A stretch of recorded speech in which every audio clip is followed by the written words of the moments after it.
देखिए, जो ब्राह्मणों का गढ़ था, बीजेपी का वोटर जहाँ था, वहां से लीड इन्होंने शुरू की है। बीजेपी खेमे में मायूसी छाई हुई है, खलबली मची हुई है। दरअसल कहानी यह है कि ब्राह्मणों को बीजेपी अपने बाप का गुलाम समझती थी, आरएसएस वाले। और आप बताइए, ये मंदिर पर में घोटाला करेंगे, चोरी करेंगे, डकैती करेंगे, ये यूजीसी ला करके ब्राह्मणों को एकदम बेइज्जत करेंगे। मतलब आप कह रहे हैं कांग्रेस की जीत नहीं, ब्राह्मणों की जीत हुई। ये ब्राह्मणों ने दिखा दिया बीजेपी को कि हम अगर शादी करा सकते हैं तो हम तुम्हारा श्राद्ध भी करवा सकते हैं। नरेंद्र मोदी, अमित शाह, ये ध्यान पकड़ लो। श्राद्ध किसका हुआ? मोहन यादव का हुआ, नरोत्तम मिश्रा का हुआ, किसका श्राद्ध? मोहन यादव का हुआ, नरोत्तम मिश्रा का हुआ, नरेंद्र मोदी का हुआ और अमित शाह का हुआ, मोहन भागवत का हुआ। एक सीट से इतनी खुशी आप लोग को? एक सीट। आप ये देख रहे, विपक्ष जो है बिहार में भी तहलका मचाए हुए है।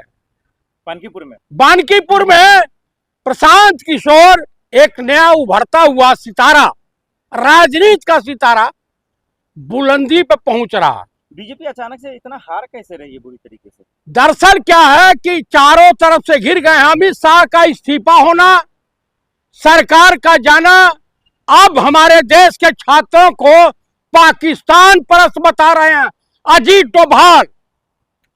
ये सब जो है ऑपरेशन सिंदूर से पहले पहलगांव करवाते हैं, उसके बाद पुलवामा करवाते हैं, उरी पठानकोट करवाते हैं और देश को दिग्भ्रमित करने का काम करते हैं।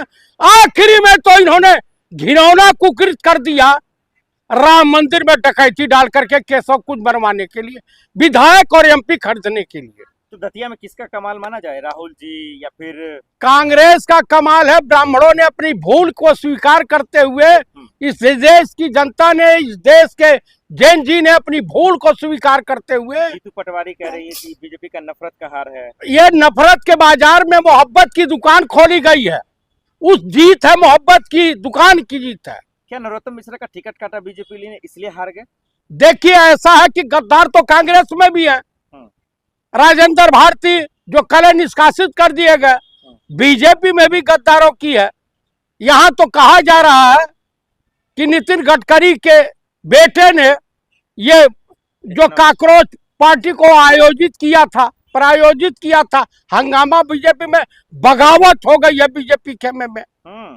इसीलिए नरेंद्र मोदी, अमित शाह पार्लियामेंट से फरार चल रहे हैं।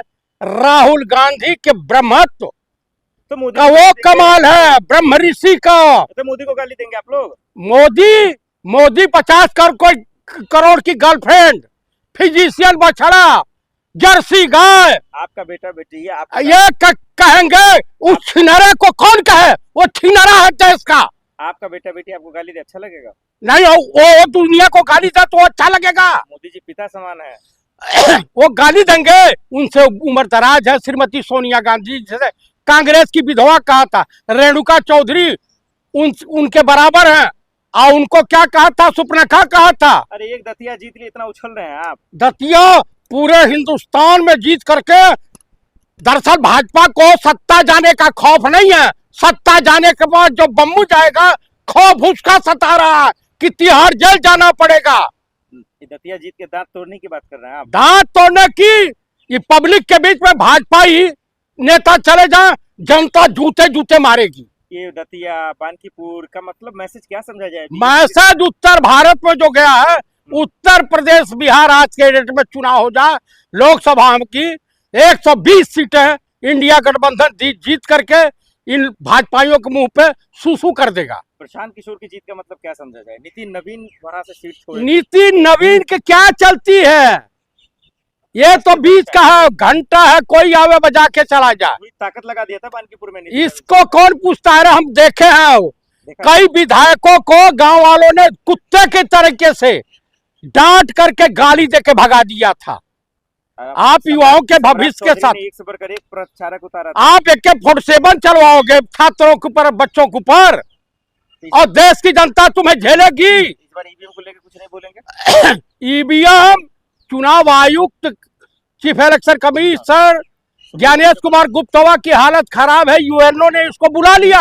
और सुप्रीम कोर्ट ने भी कहा है कि केंद्र सरकार से पूछा कि चयन में क्यों नहीं रखते हैं आप सुप्रीम हाँ, ये बात है कि जो इनका डिक्टेटरशिप है वो समाप्त न हो। नहीं तो दतिया और बानकीपुर चुनाव पर ईवीएम से दिक्कत नहीं आपको? देखिए, जनता का फैसला, जनता का जो कोप भाजन हुआ, जैन जी का जो आंदोलन हुआ, राहुल गांधी के साथ जो जैन जी जुड़े हैं, नहीं, उसका प्रभाव है। अच्छा, प्रभाव है। ईवीएम में कोई गड़बड़ी नहीं है? ईवीएम में गड़बड़ी तब होती है जब बीजेपी जीतती है। जब बीजेपी पूरा सेट कर लेती है। अच्छा। ये 2-4 सीट तो दे देते हैं कि जाओ जीते खाते रहो। फिर इतना जश्न क्यों मना रहे हैं? जश्न इसलिए मना रहे हैं कि ये जनता का फैसला है। ईवीएम में धांधली हुई इस बार? इस बार नहीं कर पाए हैं, मजबूर हो गए हैं कि जनता कूटेगी। अभी तो पार्लियामेंट कवर कर रही थी।